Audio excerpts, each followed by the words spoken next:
more than half of my individual coaching clients are highly sensitive people. And many of them, do actually really enjoy practicing law. And sometimes it's a matter of changing certain things for them. So being a highly sensitive person doesn't mean you can't do intense things. Alanis Morissette is one of the most famous highly sensitive people, and she can put on, really intense concerts and performances. Welcome back to our Happy Rainmaker series where point one can make a difference. Today, I'm glad to be joined by Jessie Brown, who is a lawyer herself and a coach for lawyers. And hopefully, we're going to get to the bottom of how to deal with burnout. Welcome, Jessie. Thanks, Jen. Thanks for having me.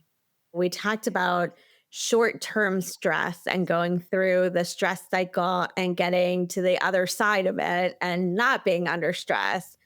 But we do know that lawyers are very busy and sometimes get into cycles where there might be stress after stress after stress, and maybe there's no time to go through that whole cycle. How do we know when it's getting so bad that it's more like burnout than like short-term work stress? So the difference between short-term stress and burnout, I think of it as too much for too long equals burnout.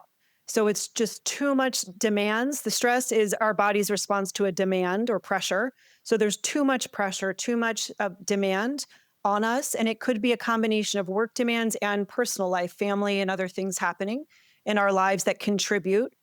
There's this concept of an allostatic stress load. So that's every person's individual ability to manage stress. And it's actually different for every person.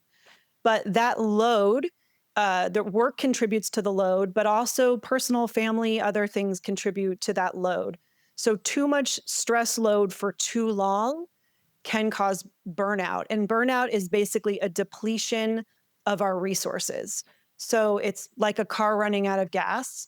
Um, and what it can look like is feeling overwhelmed, distracted, losing all motivation, feeling drained, having excessive worry or anxiety, feeling exhausted, feeling a sense of detachment from your work. You're no longer engaged in your work. You may even lose engagement in other areas of your life.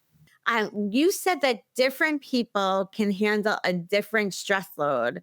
Do different people respond differently to work stress versus stress in their personal lives? Or is it just the total amount of stress that we're talking about?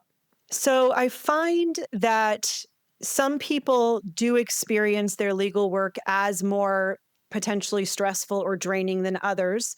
And part of that is if our work really aligns with our natural strengths and abilities, our gifts, our talents, and our values, we are more likely to find it energizing. And maybe it takes a bit of energy and it's a bit stressful.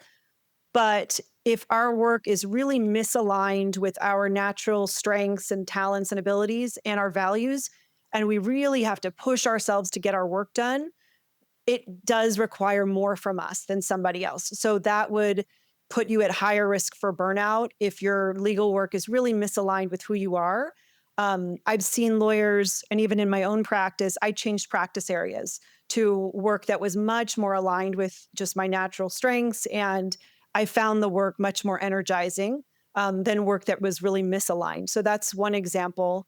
Another example is some people, there's a concept called the highly sensitive person, and it's roughly a quarter of the population. It's a genetic trait that's found in over 100 species.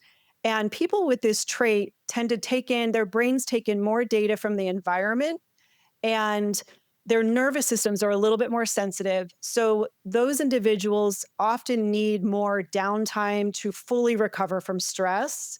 So if they are in a really intense situation for a very long time, they may be a little more susceptible to burnout than the rest of the population. So, what happens if you're watching this video and hearing this and you think, I might be a highly sensitive person, but I honestly want to be a lawyer and I like my legal practice, but it's causing me a lot of stress. Are there some specific techniques or some kind of treatment that somebody who is highly sensitive can have so that they can still thrive in the legal industry? more than half of my individual coaching clients are highly sensitive people.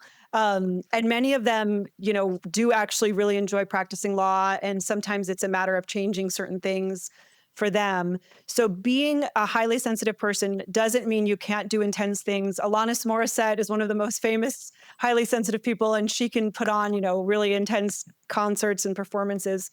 So those individuals, for those people, self care is really important. And what I find is with those individuals looking at their entire life and considering what can they, if work is really busy, what else in their life can they maybe say no to or not now?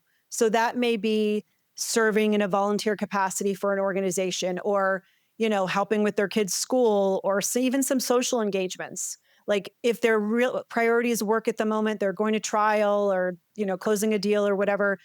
I find these individuals, to prevent burnout, are going to need enough sleep at night, whatever that means for them, and just time to decompress. These people can get a bit overstimulated from constant human interaction, constant activity. So they may need just a 15-minute walk, will help them tremendously, or, just having some little bit of downtime. So creating more space in their life is something that can be really supportive, to help them still show up and, perform well at work and not end up burned out. Thank you very much for being with us today. Thank you, Jen. It was a pleasure.